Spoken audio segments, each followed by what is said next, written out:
What is going on, ladies and gentlemen? Welcome back to the Open Table Sports Podcast, episode 9. I'm here with Dom and Mark. What's going on, guys? How's it going? What's good? So today we got some cool stuff. It's mainly going to be baseball and NFL. Not too much NBA going on because we are in the All-Star break. So we're going to get going with Mark and the updated MLB free agency. All right. Well, so sadly, this MLB free agency has not been the most compelling one. Getting people angry, I think. I'm kind of annoyed a little bit. I just want the season to start. Yeah. So, and these players aren't making it any easier to sit here and wait. Well, I think the two people we can blame are Bryce Harper and Manny Machado because no one else is going to get signed if they're still on the board. Yeah. So right now, those are the top two guys still available. We've talked about them so much. Yeah, it's kind of like beating a dead horse at this point. It's ridiculous. Next is Dallas Keuchel.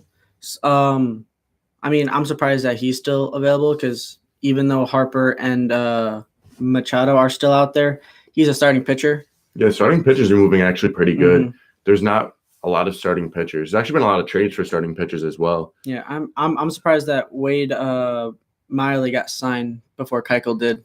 Well, probably because less money. Probably. Also because Miley had a good season, and the Astros signed him a couple weeks ago. So, it was less money. You still get a left-hander, and he's actually had better numbers than Keuchel the past, year with the Brewers. Where Keuchel goes, I don't even know. Where do you think Keuchel goes? At this point, he could probably end up going anywhere. At this point, he's gonna have to settle. I don't think he's probably gonna get as much money as he is hoping for. So that's probably going to allow a lot more teams to try and bid for his services. I could see him going to the Brewers. Brewers need a starting pitcher. He's been waiting a while. He'll probably take less money. Who knows? Another team I could possibly see him going to, maybe the Dodgers. They have some freed up cap after getting rid of a lot of money. Dom, where do you think Keuchel could go? Keuchel, I was thinking the same thing. The Brewers, they definitely do need a starting pitcher. And wherever Dallas Keuchel does go, he's not going to be that number one guy like he used to be. If he goes to the Brewers, he'll be the ace because Brewers don't have one or two outstanding guys.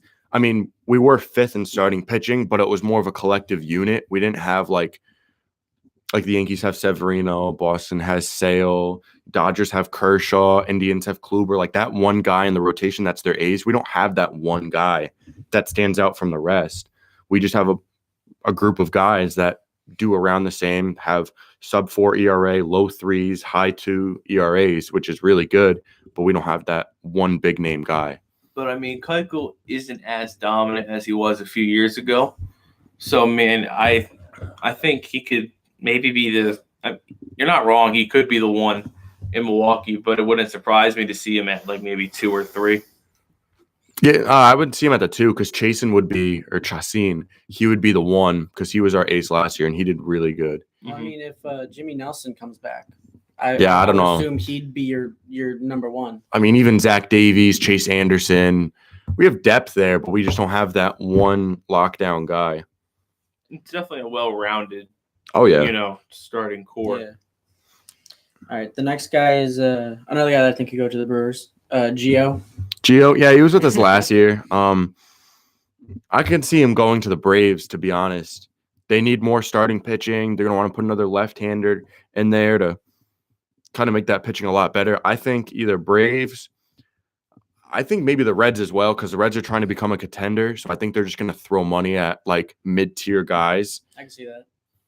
So those are the 2 I would say. All right, Mike Moustakas is the next guy on my list. He's already going to go back to the Brewers. I already know that. Brewers need a third baseman.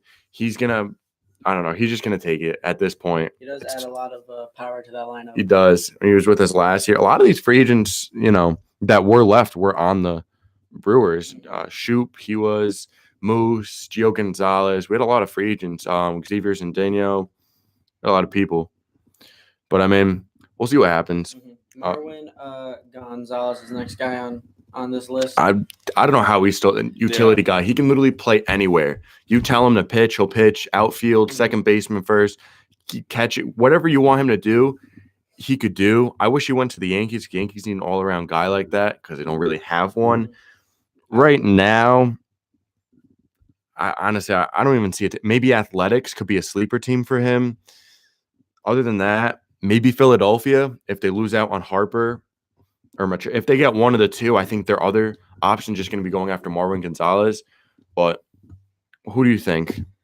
I mean, I'm just surprised that guys like him don't get signed really early because having that type of guy that could play anywhere is such a big help to any team.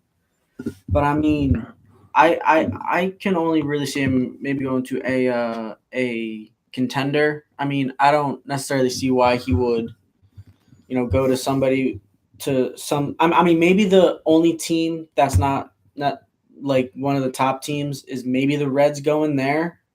But I mean, maybe the Reds. Well, I think the favorites, if they don't get Harper, would be the Phillies. Mm-hmm. Like, I think they're the favorites. Again, like, once Machado and Harper finally sign, it's just going to be like a domino effect. These guys are going to start signing left and right. Yeah, pieces are going to start moving. I don't know. I could see the Athletics signing Marwin Gonzalez, a utility guy that they could use. He's sort of a veteran. I mean, he's not like a solid veteran. Maybe the Rays. I don't know. He's a utility player, can literally go anywhere because he can fill any void for a team. And even if they don't need like that position, he could play another one. So he can work with literally any team, just more of a contender type of team, as Mark said. All right, next guy is Clay Buckles. Once again, it's another starter, like a mid to low tier guy. I mean, he had a pretty good year last year, but I mean, I don't think he's going to a contender. If he does go to a contender, it's going to be for low money. If he goes to a non-contender, it's going to be more money. That's usually how it works this late in free agency, is the lower tier teams are just going to try to find guys to get them over that, get them over that hump. So, I mean, if Buckholz, another Cincinnati Red, guy that you could probably see, maybe Brewers. He's another type of guy that I could literally see anywhere just because he's a veteran, and any team will take a veteran any day. I don't see a deal for him that goes for more than 1 year because it'll probably be like a year with an option or maybe, but I don't see anything a definite 2 year. Yeah, the problem with him is he hasn't been able to stay healthy for a full season. So he's got to prove that he can do that before he's probably going to get any multi-year offers. Honestly, he might not be signed to like mid-March. And that'll be due to maybe a team, losing a pitcher to injury. Yeah. And that's where they'll come in and sign him. So I think he might be one of the like reaction signings to like an injury on the team. So like say any team, their 3 or 4 goes down, like they'll probably go out and try to get Buckholz for cheap, and then he can fill in for however long. Yeah. The last 2 guys are relievers. We got Kimbrel, one of the top closers, basically since he came into the league. Yeah. I mean, you would think that the way that the game is played now, with the way that bullpens are used, that guys like him would be some of the first guys to go, because teams want that kind of lockdown guy in the 8th, 9th inning. So I mean, I hope that he goes back to the Red Sox. It would be a really, really big help. If the Red Sox don't get him, they're in like deep trouble. Yeah. Because they're not going to have literally anyone. They're going to have like Matt Barnes and Hembry or whoever it is.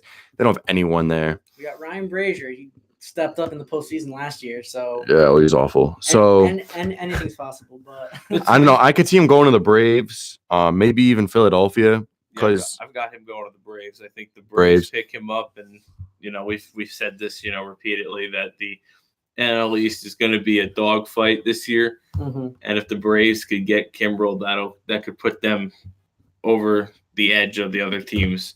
But then again, like if Harper goes to the Phillies, then it just makes the Phillies that much better. And it's really, we're not going to be able to determine a favorite in that division until we get into the season. Mm-hmm. Mm-hmm. And the last guy is Ryan Madsen. He used to be. I forgot about him. He used to be a top bullpen arm, but first of all, he's getting up there in age. He's 37. Yeah. And his last ever since like 2015-ish, he hasn't really been that top level arm at the back end of a bullpen. Yeah. So honestly, I'm not entirely sure if he's going to get signed. Mm-hmm. You know. And well, he'll get signed. I mean, every player, like even just his name, even though if he's doing bad, they're still going to sign him because every player, even if you've had 8 bad seasons and 1 good season, you still have the potential to have a good season. So it still shows that you have the capability of having a good season. So I mean, if anything, I could see him maybe getting a he's the type of minor league deal, maybe. He's the type of player. Same thing again. There's a pattern. Crappy team, a lot of money. Yeah. Not like a lot, not like 60 million, but like he'll get more than he would going to a contender because contenders are just going to keep their money and spend it wisely or keep it for the middle of the season to get that last push to sign a player who got released, or like if they do a trade, get like a big player and you save your money to pay him. So, I mean, another player who could just go to a non-contender and then show what he could do and then get traded at the deadline. I mean, there are a lot of relievers in baseball, so that is also true. I'm sure one team's going to need just that one extra guy.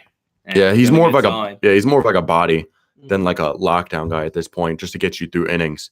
But there's a pattern we're seeing here. These guys getting left over. Who are they going to go to? It's really an open field for all of these guys except for Harper and Machado, because Machado, it's either Yankees, White Sox, Phillies, maybe. I've seen Padres over the last they made multiple trips to Miami to meet with him. They met with him. They're not going to get him. It doesn't. I just can't see Manny Machado going to the Padres. That's the thing. He's either going to the Padres. Like he's going to want to win. He wants money. There. That's why I still think he comes to the Yankees. That's my thing. I think he still comes because he's going to get a little bit less money. But if he goes to the Yankees, come on, you got to name them. Even though Yankees and Brewers are both my teams, the Yankees are going to win the World Series if they get Machado. Even if Yankees get either Harper or Machado, they're basically guaranteed to win the World Series. I'm not saying they're a lock. I'm just saying that, like, if they don't win, it'll kind of be disappointing with the team they have. Barring the injury bug, obviously. That type of stuff. The Yankees have had that luck, in the past where they have this amazing team and then, like, down goes one guy this week and the next week the other guy goes down and you're sitting here digging from the minors for players. Yeah, and also bad performances as well, because it's easier to predict a good performance than a bad performance. Yeah. So that's it for the MLB free agency updates. We'll be having more next week, hopefully, because if they don't sign, I'm going to be pissed. As I said last week and the week before, it's kind of annoying that Harper and Machado are still sitting there. There's really no reason for them to be, because there's money on the table and teams have needs. So, but I think ultimately for Machado, it's Yankees or Phillies. And then for Harper, I think it's Phillies. I think it's almost guaranteed he's going to the Phillies. I can't see him going anywhere else. So that's it for MLB free agency. We're going to move into, should the MLB have a shorter season? Should they start later? Should they end earlier? Should they do both? Dom, what do you think? Or maybe we should just leave it alone because we've been playing 162 games for how long now? At least a good 50, 60 years, I think. Don't fix what's, not broken. Mm-hmm. Like, there's no reason for this. Like, it's kind of mind-boggling. Like, there's a reason baseball is unique. They're not out there for 82 games. They're not out there, every 2 to 3 days. They're out there basically every day from March to November if you make it to the World Series. There's no reason to change it. Less injuries. People get tired. Well, that's a part of baseball. Injuries are a part of sports.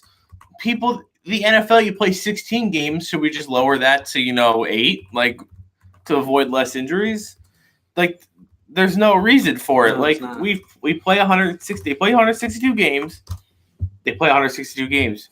And the beauty behind that, if you get injured and miss, 15 games, you only miss 15 of 162. Mm-hmm. Not like in any other sport where you miss 2 weeks and you're missing basically, like, you could miss half the season if you go out for like 2 months. Yeah, and it's not like teams think that every player is going to play every game.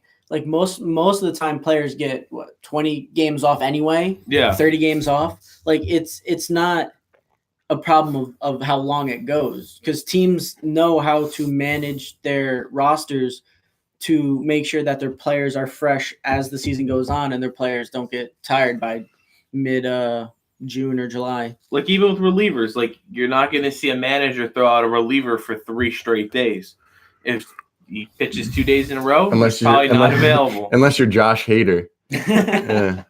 But it is a topic that keeps coming up with fans. All of us here think the season's fine as it is, but there are some fans, and it's a growing thing where they should not make the game shorter, but just start like that type of thing. Is just like you don't have to, maybe shave a couple games off and start like early April, because now they're starting in like late March and they're ending like late September. So, I mean, should they change it if it becomes a growing problem, if the teams start talking about it more? But right now, it's not that bad of a deal.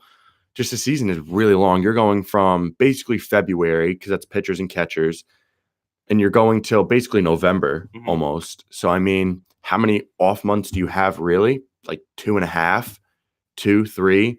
So, I mean, I like that it's only about a 2-3 month period.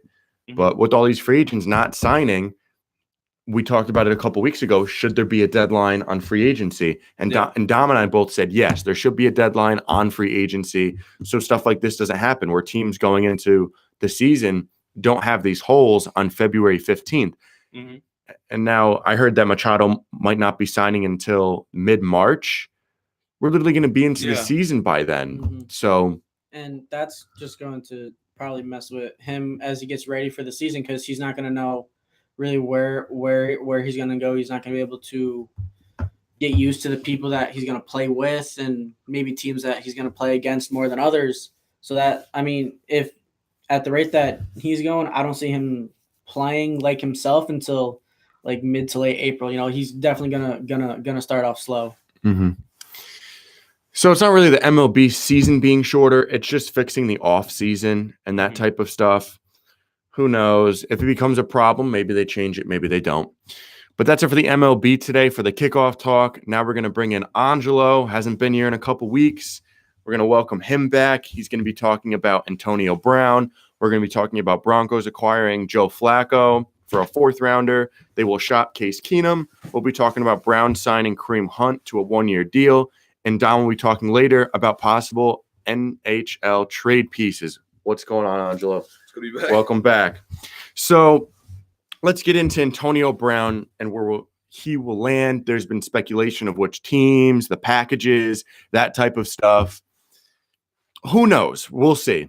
But the major thing is his dysfunction with the Steelers. None of this would arise if his relationship with the Steelers was good. So his relationship with the Steelers being bad is what caused this. It's not his play. It's not any of that. It's just him not wanting to be there. Angelo's going to have a little bit more on that. But before we pass it to him, Dom, what are your thoughts on his dysfunction with the Steelers franchise? I think it's definitely insane that the Steelers weren't able to control Le'Veon Bell and Antonio Brown. I feel like they've got to do more. Like maybe it's something in the organization, how the teams run. Maybe it's no one likes Ben Roethlisberger, because I've heard a lot about Ben Roethlisberger not being liked by his teammates. Mike Tomlin maybe, is a problem. But to have 2 of the best players in the NFL, respectively the best wide receiver and best running back, and to not be able to retain them and them basically leaving on their own, I think there's definitely a problem with the Steelers organization, and they need to do something, or they may be going into a huge down spiral. I think they are going to go into a huge down spiral, because if you have these top teams or these top players that are literally like, I don't want to be here anymore, especially like Le'Veon Bell, I say he's the best running back in the NFL, and Antonio Brown, I think he's the best receiver. So, I mean, literally the 2 at their best. I don't know how you could lose them like that, but Angelo, what are your thoughts on this? So as everyone knows, there's a lot of public evidence showing that Antonio Brown doesn't want to be there. Tweets, him posting something this week saying, "Thank you, Steelers fans. It's time to move on," kind of thing. He's been liking stuff from fans saying he shouldn't be there, bad things about the Steelers. Also, George Kittle posted something, I believe, and said how he would love for AD to be play for the Steelers and not Steelers. I'm sorry, 49ers and to come to the Niners. AB like that. He's been talking with Jerry Rice. He posted a picture on Instagram of him talking with Jerry Rice. And then also on a radio show, Jerry Rice said that Antonio Brown wants to play for the Niners really, really bad. Which, I mean, he didn't say – we don't know if he said that just because it's not coming straight from AB's mouth. But that's what Jerry Rice said. Recently, it came out that he's refusing to talk to the ownership. They don't want to talk to Ben Roethlisberger. It's a bad look for him, and it's kind of a bad look for the Steelers because I feel like players that may end up in the Steelers are going to have some type of bad thought about it and say, oh, if these players don't want to be here, they don't want to sign, they don't want to talk to anybody, why should I want to play here? Why should I want to do this? So it's just a whole bad look for the player and the organization. But yeah, Matt, what do you think about him liking tweets and stuff like that? I think he's just trying to get more of talk going on because if he was kind of sitting back and being quiet, he wouldn't have that much stir going on. So I think him liking tweets isn't that big of a deal. Yeah, it's somewhat of a deal because he is paying attention to that stuff and actually reading it. So, I mean, in that aspect, it is of him acknowledging it. But in terms of him being involved in it, no, it's just liking tweets. I like tweets. Doesn't mean I'm fully into it. If he retweets it, that's another thing. Him liking it is liking. Retweeting it means he wants the other fans to see what he sees. But when he's liking tweets, bad-mouthing the quarterback that he's been with for his career, it kind of it makes him look bad in a way because there's so many other ways you can go about it. You could be very, very cordial with it, be nice, speak to organization, kind of more laid back, more comfortable with it. But him he's actually going at this kind of hard. He's being aggressive with it. Yeah, he's being aggressive. I don't mind that because the Steelers were kind of bad to him. Yeah, I don't mind it. It's just, but I mean, makes him look bad. He did have an attitude problem. I'll put that on his side, but and also I have a feeling it's because I'm not gonna say this exactly why, but I think that Juju Smith-Schuster's there. He's making a big impact, and he wants to be. I think he wants to be a big number one main guy. Also, because I think Le'Veon Bell not being there affects him as well. Also, their friendship, yeah. Their friendship. Yeah. Also, Roethlisberger. I think he wants a new quarterback secretly. Yeah, that's a big thing. I think even though Roethlisberger had the most passing yards this year, for some reason I don't think he's that good. He made a lot of questionable throws. He would have games. He had a lot of interceptions. Yeah, 4 interceptions in a game. Yeah. So he's a very inconsistent quarterback. Also, his passing yards, a lot of them came from just downfield bombs that he just the receiver was just wide open. Yeah, Juju. Antonio Brown and Juju, them doing work after the catch, kind of like what Mahomes does. I know Mahomes is MVP, he's a good quarterback, but he does get a lot of help from open receivers and Tyreek Hill going deep. So, I mean, now we'll talk about possible landing spots for Antonio Brown. I think Niners is a great spot for him. Marquise Goodwin can step from being the 1, having a lot of pressure. He can now step to the 2, even though Kittle was basically the number 1 receiver. Yeah. But, I mean, most people don't look at tight ends as the number 1 receiver. So, Goodwin, Kittle, and then you add AB. That's pretty good. And then if they make a splash at running back, maybe add Mark Ingram or something like that, add a pretty good running back. You get Garoppolo back, you get Jerick McKinnon. Jerick McKinnon is not a number 1 back. He's that passing, secondary back, kind of like Austin Eckler to the Chargers. Or Wayne Gallman to the Giants. Yeah. Something along, or maybe trying to James White to the Patriots. Something along the lines of that. Not that main feature back. He's not a Kamara. He's not a Gurley. He's that CJ Anderson. He's that 2 back. You could pass to him, run him on that, but he's not, no. Yeah, all the public evidence goes to him, shows him going to the Niners. Whether the Niners make a move for him, which they'd be stupid not to. We'll have to see. And then for betting odds, the Cardinals, but that has no weight. He's not going to want to go there. I know he has no control over a trade, only the signings. Yeah. But I think the Cowboys are going to be a dark horse. You think so? I think the Cowboys are going to be a dark horse. They're desperate. Look at what they did for Cooper. No one thought a first for Cooper was good. Look at what Cooper did. So I think they're going to have that same mindset. I think they're going to have no hesitation to trade literally everything for. I think the Cowboys are focused on trying to figure out the situation with Dak right now because he wants a lot, but he doesn't really deserve a lot. Yeah, who does Dak Prescott think he is? He's a clown. Does he think he's not even a top 15 quarterback, and he wants top money. He was over 20 mil. They should offer him 20 mil or less. That's he's not proven whatsoever. He's done nothing to deserve. He maybe deserves 15 million if he's lucky. Yeah, I don't know. Yeah, I think the Cowboys are a dark horse team. Jerry Jones, he likes to pull strings. He likes to do that type of stuff. One string isn't pulling is firing the coach, but yeah, maybe after next year.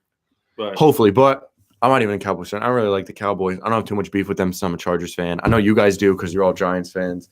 Everyone else in this room is a Giants fan. I'm a Chargers fan. Giants are my 2 team, though, but Chargers are my easy one. So another possible landing spot, maybe the Jets. Possibly. I don't think that's I don't think he would want to go there because I don't see any potential with him being there. Because the QB Darnold, he did decent his first year. I'm not a fan of Sam Darnold. I don't think he's that good. I told you he's young. They're making him out better than he is. Literally young, not a good offensive line, and his receivers were terrible. A new one was injured this year. Anderson had his spurts of injuries. Anderson's pretty good. He's a good deep threat, but he didn't have a good tight end. His starting tight end was Chris Herndon. Yeah, I never judge a rookie quarterback, especially if they're a starter, especially in an organization like the Jets that don't have an offensive line, didn't have a tight end. Running backs were all injured. But yeah, that's why I don't see maybe going there because the O-line can't protect Darnold. And Darnold can't really throw that well under pressure as we've seen so far. I don't know about this upcoming season. I don't know what he can do, but I don't think AB wants to go there. Garoppolo's good for the Niners. He's some other wide receiver threats. The line is decent. I'm not going to say it's anything good. Mm-hmm. But yeah. And then also, going back to Le'Veon Bell, if he goes to the Jets, are they going to have enough money to share between those 2 guys? Yeah, no, I don't think that could happen. Also, I think the Packers could do it. Get Aaron Rodgers some help. They do have 2 rookie receivers, Randall Cobb and Devontae Adams. I think they'll send one of the rookie receivers packing so they can make room for AB in that roster. I don't know. I think Packers could do it. Maybe Saints. That's tough. If he goes to the Saints, then that's a Super Bowl team right there. That's a Super Bowl winning team, no doubt. They should have been in the Super Bowl anyway. That's the thing. Should have won it. They would have beaten the Patriots. I know, they didn't face them, so you don't know. Come on, be real. The Saints would have beat the Patriots. There was a lot of bad calls in every single game in this playoffs, in this whole playoffs. Until the Super Bowl. The Super Bowl wasn't even that bad, calls wise. The refs were actually solid in the Super Bowl. Jared Goff's just a bum. So he cracked under pressure. But I don't know. I think the Saints could do it to get Breeze some help, and the Packers could do it to get Rodgers some help to get them over that big hump that the Packers have. I think they're going to go big in free agency on defense. Offense is fine now that Aaron Jones has stepped up. They have their quarterback, obviously. They have a top 10 offensive line. They already have Devontae Adams, 2 good rookie receivers who are up and growing, and a veteran receiver in Cobb. Yeah. So, adding AB, I think that'd be great. And then you just spend all your money and draft picks on revamping that defense. Yeah. They still got Jimmy Graham. He's not, No. he's not as good as he was with the Saints. Yeah, definitely not. But he's still, a tight end that you shouldn't overlook. He's a decent tight end. That's why I dropped him on fantasy. You still want to watch out for him. He's still got that red zone presence. Yeah, but I just don't think he has enough production left to be what he used to be on the Saints or the Seahawks. But he's still a top 15 tight end, I would say. Yeah, because there's no really I would say he's top 10. Well, yeah, because there's no he has the ability to be top 10, but he plays a top 20 or 15. But so AB, if I had to say today what team he'll go to, I would say 49ers. Yeah. People are saying Raiders. People are saying Cardinals, Jets. I don't think so. I think 49ers is his team. Yeah, especially because you don't see any news saying, "Oh, AB talked to this player from another team." It's like all the been Raiders Niners. or something. It's all been Niners. Ever since this bad mouthing Steelers happened, it's all been Niners. Since he talked to Jerry Rice, supposedly he wants to go there bad. We don't actually know, but liking tweets from Kittle, other fans saying, "Oh, come to the 49ers. 49ers is the team for you." All public evidence just shows. And Kaepernick and the NFL just resolved their collusion grievance. Could that move closer to Kaepernick getting a job? I don't think so. Well, the stuff with the NFL, that doesn't change whether a team would sign him or not. I think if they would have signed him, they would have signed him already. I see a lot of things with if Nathan Peterman can have a job as a quarterback, why can't Kaepernick? Kaepernick wasn't that good before he went out. He was awful. I'll agree with that. But what I'm going to say is that the light that he brings to the team and the controversy, it's not worth paying him to be a backup, and he's not really that good. So why bring your team some locker room troubles? It's more of like a kill type of situation. If you sign him as a starter, you're not going to do good. If you sign him as a backup, it's going to cause locker room problems. So either way, you're going to have you're going to have a problem if you sign him, whether it be him as a starter is awful. Him as a backup, it's not that bad, but you're going to have a lot of people mad. And why bring the extra headache. Controversy and headache to your team? You don't need that in the locker room. Some teams that is bad enough at right now. Like the Steelers, some teams it's really, really bad for the locker room's already terrible. So why bring that extra problem in? He's not terrible, but it's just more of it's more to lose than theirs to win. Yeah. So risk and reward type of thing. Yeah. So next we're going to go into more quarterback news. Broncos acquiring quarterback Joe Flacco for a 4th rounder, and now they'll shop their previous starting quarterback Case Keenum. So let's clear off the Case Keenum thing off the table. If Case Keenum does get traded or released and then signed, where do you think he goes? He could go to a team like Jacksonville, maybe. Jacksonville. I would say Panthers, because you never know what's going to happen with Cam Newton. So maybe they trade for Keenum. Maybe the Giants. He's not going to the Giants. I don't see that because once we draft Haskins, and then he's not going to start. But Eli's got his last year. This is Eli's last year, and we still have Lauletta. I don't know how good he is. No, he's not good at all. Actually, Lauletta's going to become the 3rd string. If not, they'll release him. But there's no need for him going to the Giants. Yeah. He wouldn't be an improvement from Eli Manning. No, definitely not. Eli's got the experience. Eli can hold the fort down for one more year. Eli gets ragged on way too much, in my opinion. He doesn't the O-line doesn't protect him at all. When he has protection, the guy can throw. He's good. Mm-hmm. I'm not saying he can throw bombs, but he can play decent. Well, the first 12 weeks, he was already sacked more than he was in a whole season in his career. In the second half of the season, the O-line picked up, and the Giants picked up. The O-line picked up. Mm-hmm. So Eli's not. And Eli on deep throws was actually really good. Yeah. He rarely missed deep throws. Yeah. And that's the problem with the Giants' offense. I feel like they didn't trust Eli. So, you get into these 3rd and 7, 3rd and 8 situations where they're trying to just do a screen or a check down to try to get the yards, which didn't work. Getting rid of Eric Flowers was the greatest thing the Giants have ever done. Yeah, and then literally, because after we got rid of him, second half of the season, Jamon Brown was a huge addition. Oh yeah, oh my god. When we signed him in the bye week and he came in, he stepped that offensive line. And then drafting Will Hernandez. Yeah, and John signing Jalapeno. Solder didn't have good season as whatever. He picked it up. I think he'll be good this year. I think he's used to the organization now and Yeah. He's used to being with the Giants now. Yeah. It's not the Patriots anymore. And then John Jalapeno, he got injured week 2, so we don't even know how good he was at center. So if he comes back, if you get rid of Pugh, I don't know why, but yeah.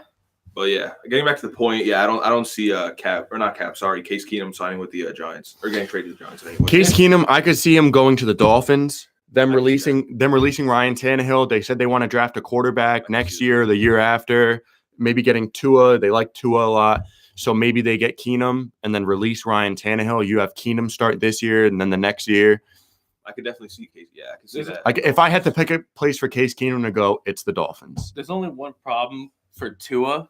I feel like when it comes to him, he's a lefty. And you have to change your whole system for a lefty because there's not one lefty in the NFL right now. So it's going to be hard. He'll still get picked, but will he be a starter?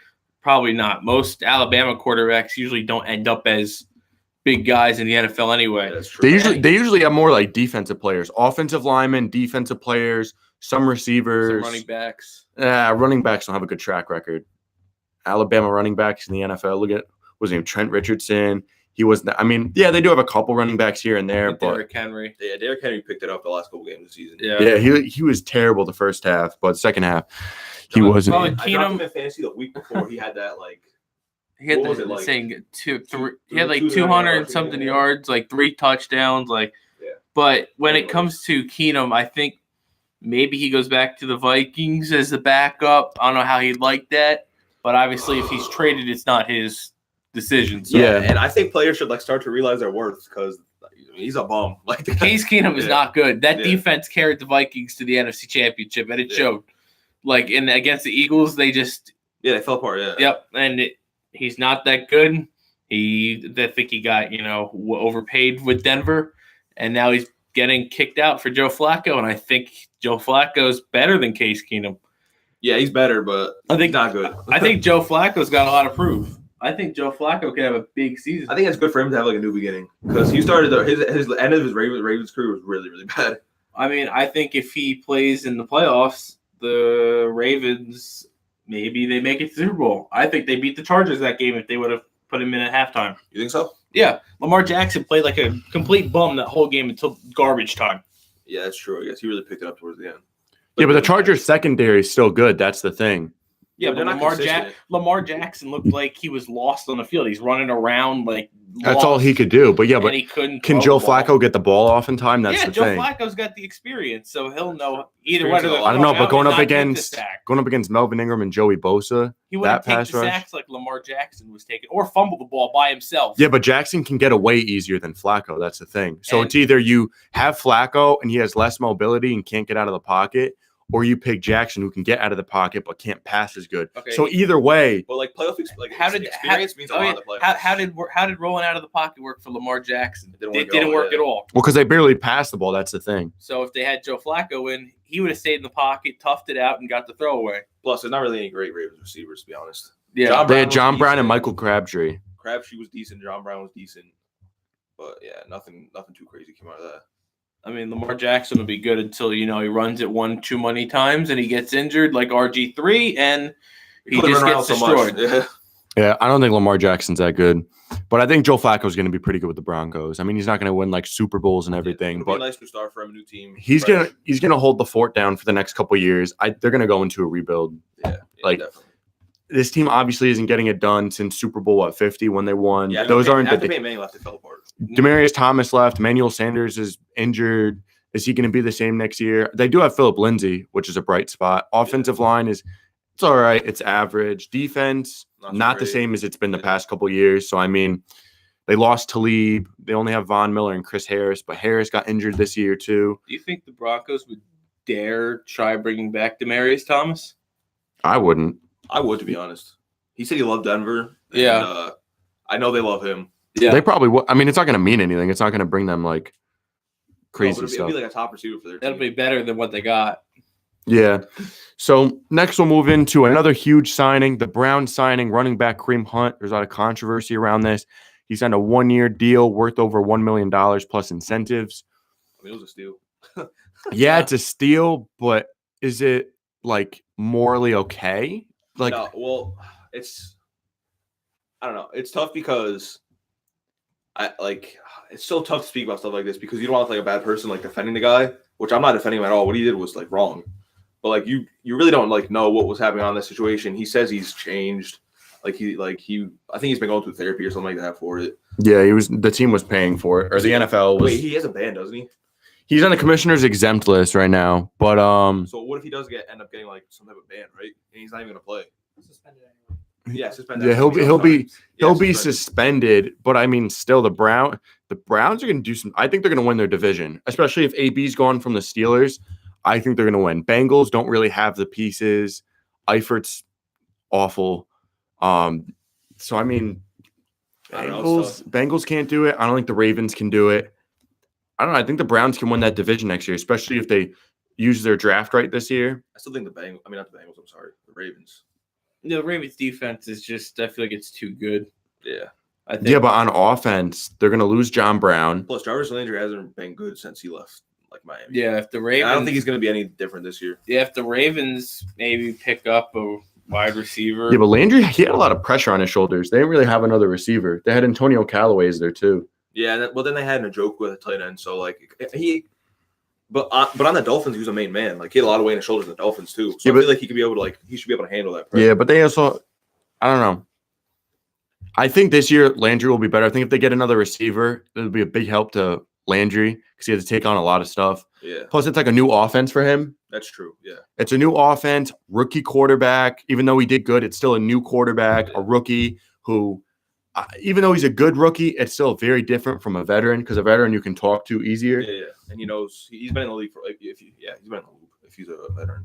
Well, for the first time in years, the Browns can draft in the first round and not worry about drafting a quarterback. Yeah, that's true. So maybe they target a wide receiver in the first round. Yeah, So, they should. Maybe Dez goes there. Des Bryant would. What not be about bad there. AB? We were actually talking Just about imagine AB now. Duke on the Johnson Browns. is now going to be a third running back. Potentially, what if they did a trade? I know That's Matt what, that's what, proposed yeah. this. That's what I said to Dom. I said, what if this Browns say to the Steelers, like, hey, we're in the same division. You guys need a running back. All you guys have is James Conner. You don't have like that backup. Yeah. When James Conner was out, yeah, they still did good, but that's because of their offensive line. So say, hey, we'll give you Duke Johnson. We'll give you our first. We'll give you a third, a fifth, whatever they want. Just be like, hey, we'll give you a first, a third, fifth, and like a seventh, plus Duke Johnson. We'll give you all that. Yeah. For just AB, straight up. No other draft picks involved. We'll give you all of that, and then you give us AB. Will the Steelers do it? I think just because they're in the same division, I think they don't. No, yeah, no. I think they don't. But this Kareem Hunt signing, I didn't see it coming. I didn't think he'd get signed at all. Yeah, I didn't think he'd play for the NFL ever again. Yeah, I knew like the Bears were like talking to him, but they dropped all of that. The Yeah. Jets they dropped them.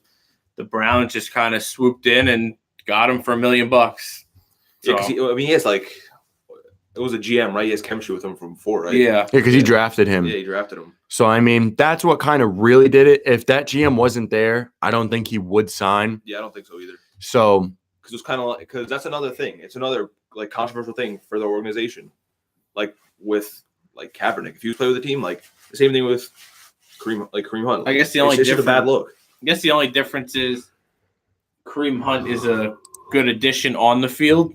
You know that is Just, true. Yeah. You know, but it's the like, off the it's a field similar stuff is- situation. yeah. with the because look at off-the-field Ray stuff. Rice. Like Ray Rice has not been mentioned in the NFL since What he did, what yeah. he did. So what he did was like 10 times worse than what Kareem did, though.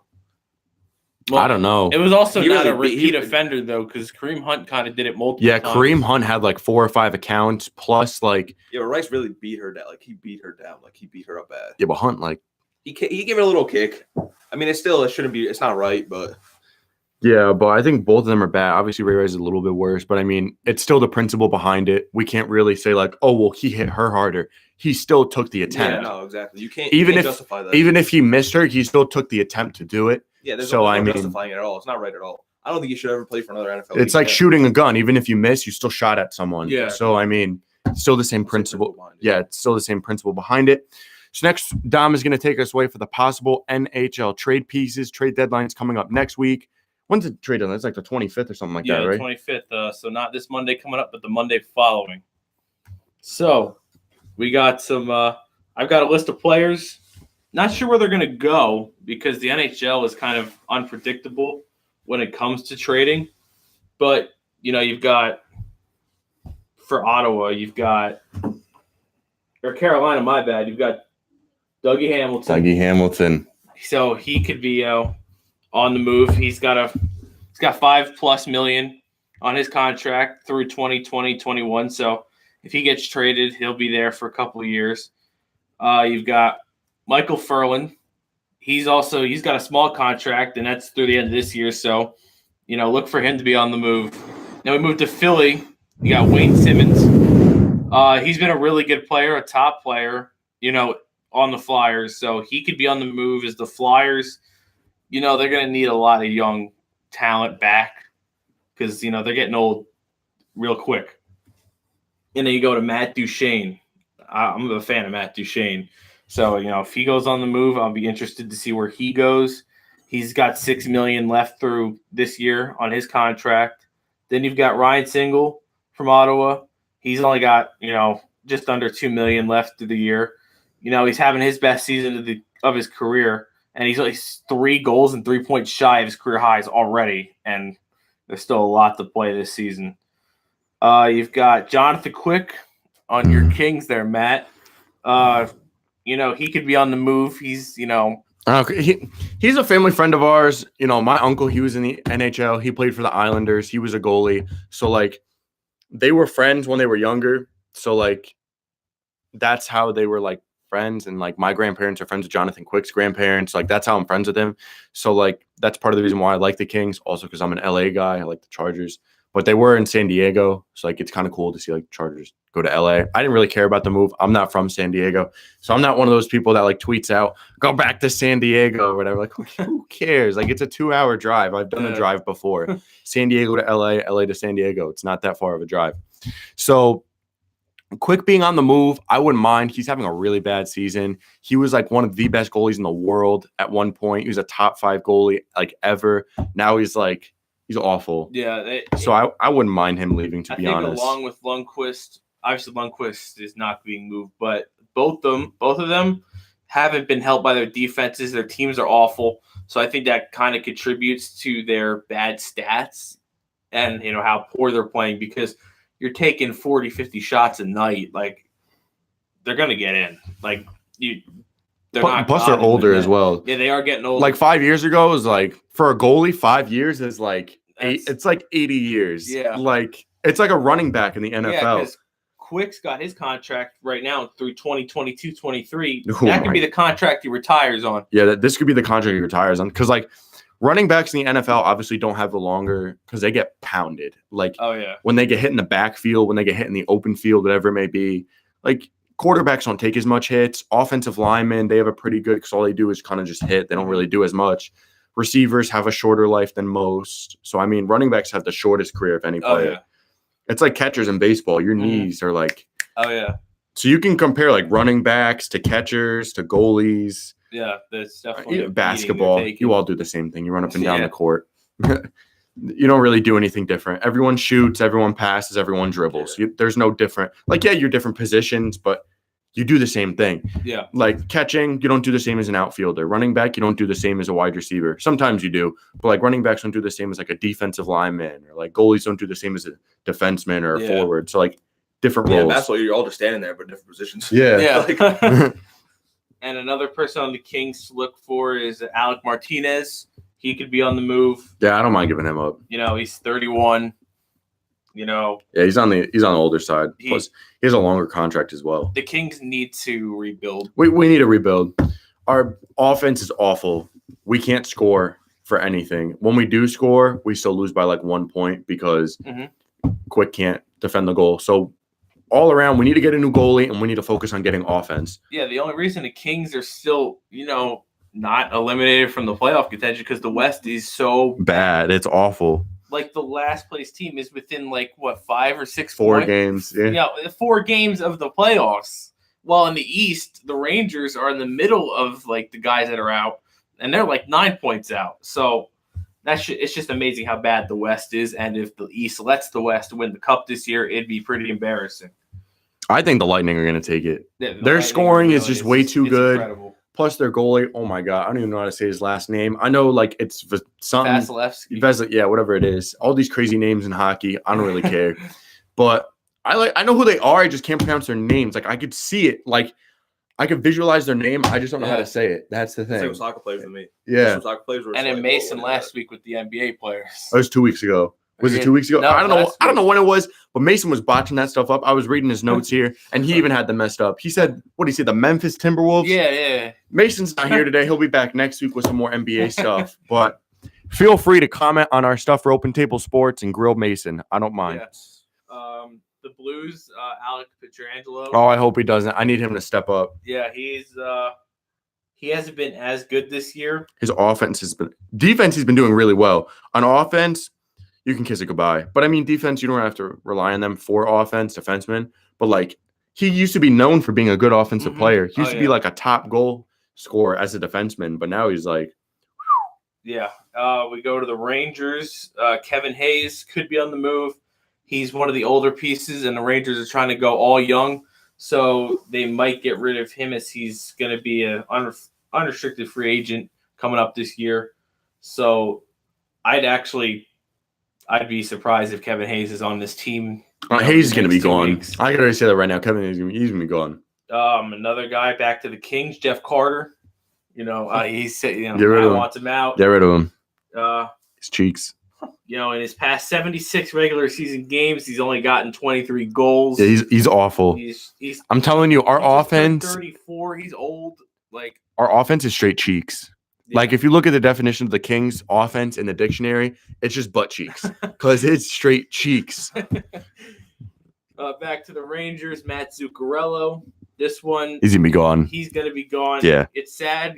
I've always loved Matt Zuccarello, but, he'll be a free agent after this year. Damn, the only person $1 million contract. in this room for their hockey team is making the playoffs. Maybe is Mark over here. He's a Sabres. Or Yeah, what are you? You're the Sabres, right? Yeah, he's a Sabres. Sabres fan. And the Sabres are doing better. They're doing better for Sabres standards, but I still don't think they'll make They have a the better shot playoffs. than. Well, I mean, we might be closer than them, Yeah, I and we're in think last so. place. I think the Sabres are the Sabres, and there's no changing the fact that they're the Buffalo Sabres. I can't see them in the playoffs. They'll probably keep falling off like they have been. Ilya Kovalchuk. He was out earlier this year, which pissed me off. He was supposed to be like one of the greatest scorers. He's supposed to help us scoring. Yeah. He hasn't really done anything this year. Yeah, I don't want to talk about him. He's a clown. Yeah, he's definitely getting paid a lot. He's getting paid a lot. That's the thing. He's getting paid a lot, and he doesn't do anything. Mhm. And he's missed so much. Clown. We go to Detroit. Gustav Nyquist. He could be gone. Yeah, they're looking to go young. Yeah, he's going old. Dylan Larkin and Anthony Mata, they're both young. They need more young talent around them. The Red Wings, for some reason, have held on to old guys for years. They had like Niedermeyer, Howard. They got to get rid of these older guys and move for the young guys because they're just kind of holding themselves back. And then another team holding themselves back is Florida with Derek Brassard. Yeah. When he was at the Rangers, he was all right, and then he kind of moved teams, and now he's kind of, just bad. Brassard's not good anymore. He got traded to Pittsburgh, right? Yeah. Yeah. He's just been awful. Well, no, he was. He was on Pittsburgh. Yeah, and then he got traded to Florida. So, and now he might be getting traded again. So that could be like 3 times in a month. Yeah. So this shows how not really, good or worth to a franchise he is now. Yeah. But that's all I've got for the NHL trade pieces. My bad. Yeah, it's all right, Dom. At least you're not like Mason. So we're going to go into the halftime viewer mail. First question. Is the Patriots dynasty going to keep going? This is from Bobby in North Branford, Connecticut. I'm going to pass this over to Angelo right now. Do you think the Patriots dynasty can keep going after this season? After this Super Bowl season or this upcoming season? This, like right now, from this point going forward, on February 15, 2019, do you think he can keep going? Yeah. But once Tom Brady's gone, no. Tom Brady makes it all for me. Because, he's their main man. He does it all. So say Belichick leaves and Brady stays for some ungodly reason. Do you think they could still keep the dynasty without Belichick, but still with Brady? Somewhat. They're still going to be a decent team. Yeah. But they're not going to be with the same coaching, of course, because, I mean, in the league right now, there's not really a lot of coaches that, have the Stand out like experience that, and, not as good as a coach. You're starting to see, the young coaches starting to step up, like Sean McVay and all that type of stuff. But it also helps the Patriots are in the worst division in football. So Yeah, that's helped them the past 15 years. Is an awful division. If they were in, say, just put them in the AFC West. They're not in the West, obviously. I don't think they're going to be that good again because look at what the Broncos did a couple years ago. Now the Chargers are good. Raiders used to be good 3-4 years ago. So, Chiefs are now good as well. So, I just don't think the Patriots. They still find a way to beat these teams when it comes to playoffs. It's so weird. You know what I mean? That's weird. They always have a good regular season because look who they face 6 times a year. Yeah. They're given literally 6 wins a year, maybe 4 or 5 because interdivisional. Look what seem to lose in Miami every year. So whenever it comes to interdivisional stuff, there's always going to be competition. So, what do you think about the Patriots dynasty? You think it keeps going? As long as Brady and Belichick are there, I think Belichick's more important, but obviously, I feel like they'll both go out together. or Brady leaves before Belichick. I can't see Belichick leaving and then Brady staying. So That's literally the key to this question is Brady and Belichick. That's Those it. two guys, It doesn't yeah. fall on anybody else's shoulders. Maybe Gronk, maybe, but it all comes down to Brady and Belichick. Well, if Brady was to like retire today, my answer would be different. I'd say no. You know what I mean? I would say no, yeah, It's but him. all up to like Brady, Belichick. So this brings up the question: do you think the Patriots can win a Super Bowl next year? Do you think they can be in contention? Not that they are going to win. Can they win? yeah, of course. They can. Okay. Yes. With Tom Brady there, they always have a chance. Okay. That's what I say. So yes. So next question: who has better potential, Carter Hart or Alexander Gorgiev? Gorgiev is, I like Gorgiev. He's the backup for the Rangers right now. He's 23. He's played in 19 games so far. He's 8-9, but I mean that's just a product of the Rangers. They're really bad this year. He's got a three goal out average, and he's got a .905 save percentage. It's good for a backup, especially for the Rangers. Yeah, it's pretty For decent the for backup. Rangers, Yeah. good. But Carter Hart has kind of taken storm. He's 20 years old. He's also played in 18 games for the Flyers. He's 11-6-1. He has a 2.48 goals allowed average and a .924 save percentage. So I think, Carter Hart is going to be the future starter for the Flyers. And if not, he's going to get moved sometime the next year or two. And he's going to be one of the top 5 goalies in the league in a few years. He is impressive. Gorgiev. Hopefully comes to the Kings. Yeah. Gorgiev, I think he could also have that happen. He'll take the reins from Lundqvist probably next 2 years or something like that. Yeah, because Lundqvist, I think they'll make one last push, maybe next year or the year after, and then Lundqvist will call it because Lundqvist isn't leaving. He said he's behind the rebuild, and he's committed to the Rangers. And it'll be sad if he goes out without winning a cup because Lundqvist is one of the best goalies in NHL I still history. can't believe that. He's one of the best in history, and he doesn't have a cup. Yeah. But that was from Anthony in Long Island, New York. So who would your overall pick be? Hart? Hart. Yeah, okay. Hart. I would pick Hart as well. Angelo doesn't know anything about hockey. I can't even name 5 guys. Who will win the Daytona 500? This is from Scott in Orlando, Florida. Okay, so the Great American Race this Sunday, the biggest race of the year. The Fords have looked really fast in Daytona, the Penske Fords in specific, and I think one of them will win the race. You got 4 of them. What about the Jeep Wranglers? Maybe one day they'll get out. Those things, it would take one curve for them, and they're all over the side. That's it. All it takes is one lap, and they're all going to be wiped out just from people tipping over in the Jeeps. Unless Jeeps are making some type of sports car. I mean, I have a Jeep Wrangler, but Jeep Wrangler just came out with the new Jeep Wrangler pickup truck. Mm-hmm. I want it, but I don't know. I can't give up my car right now. Yeah, I'm too attached to it. It's a nice one.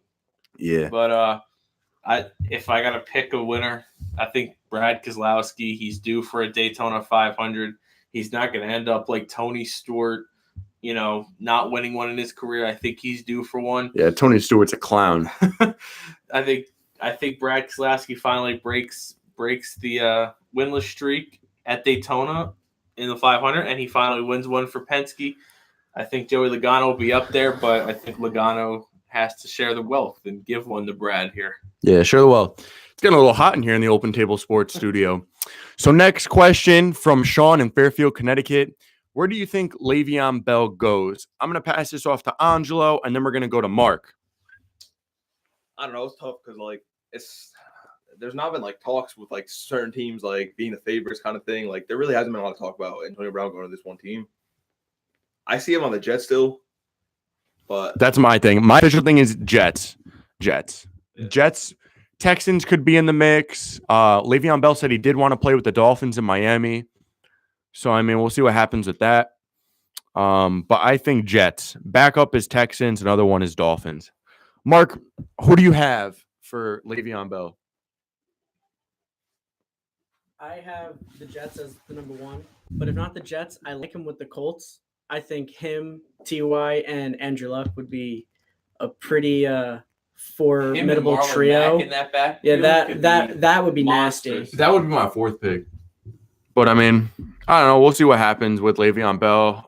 Dom, who do you think? I'm gonna go Jets number 1, like you guys, and then Colts at number 2, and the Texans are another viable team. If they're willing to, it depends on which team is willing to spend the money though, because obviously Le'Veon Bell is not gonna come back for cheap. Yeah. Definitely not. That's the main priority, the money. So I guess a consensus pick here is Le'Veon Bell.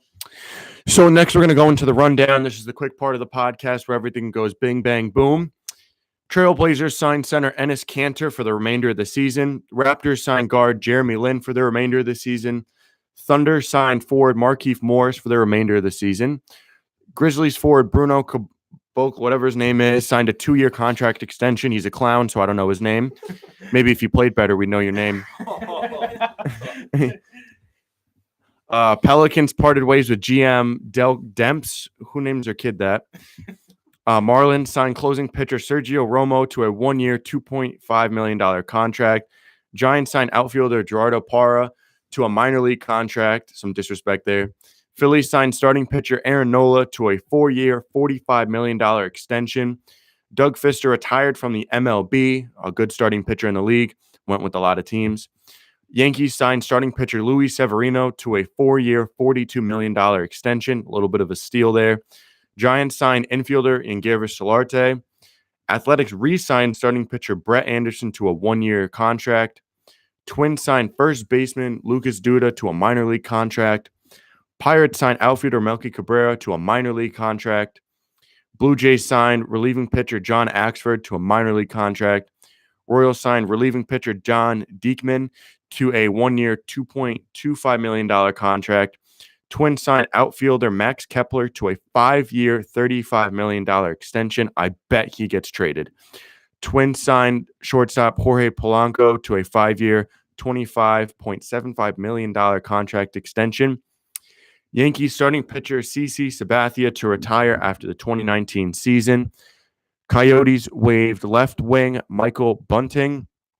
Penguin center Avengi Malkin was suspended 1 game for a hit on Flyers player Michael. How do you pronounce that? Michael Raffle. What are these names in hockey? They just pick names out of a hat, or they do like the Scrabble and they just pick letters and put them in random order.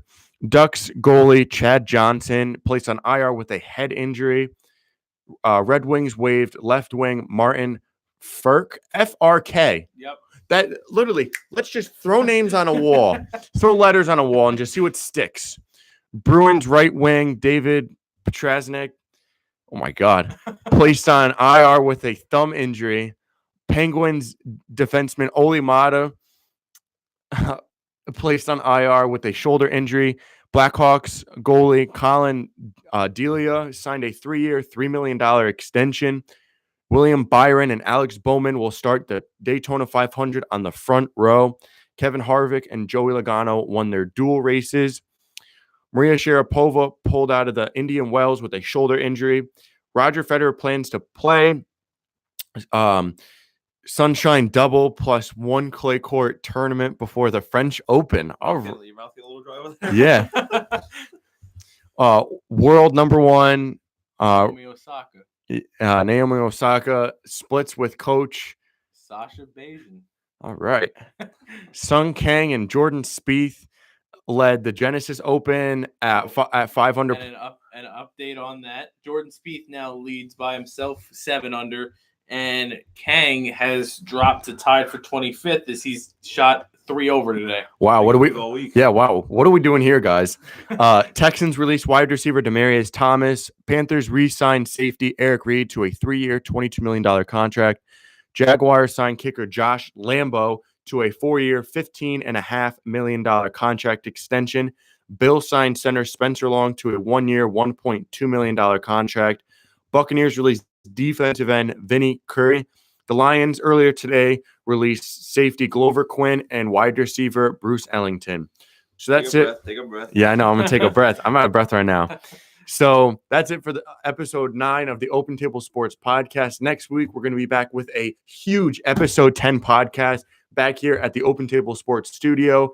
on the campus of the University of Bridgeport. We'd like to thank Fightful.com, Boost Oxygen, and Seat Giant. Use the code all caps Matt on Seat Giant for a little bit of a discount there. Thank you, everyone, for listening.